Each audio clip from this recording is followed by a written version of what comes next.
Well, this is not a great look when working with a Gemini. So basically, I'm trying to create an app within Gemini Canvas, but I got this message that says Immersive Content Redacted for Brevity.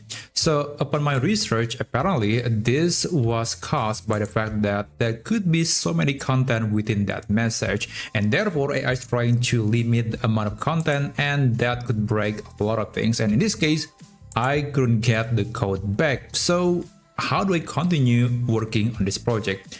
Well, fortunately, you can always go back to the previous state of the document or app that you're working on Gemini Canvas. Just click this redo button or the previous version, and then you can click it again until you get the version where you can still access the content. Now here, what I'm going to do is I'm going to click share.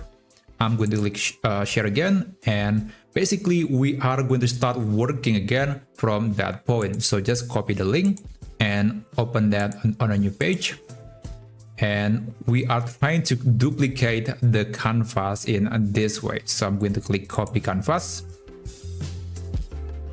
and there you go. Now I can start working on the project again, but it's not going to have the same issue because it is a fresh start. There is no previous version, and therefore the whole document, the whole content is a lot more concise. But yeah, I'm hoping that Gemini will fix this problem very soon, because it's really annoying, and some people might be accidentally losing their progress when they are seeing this problem.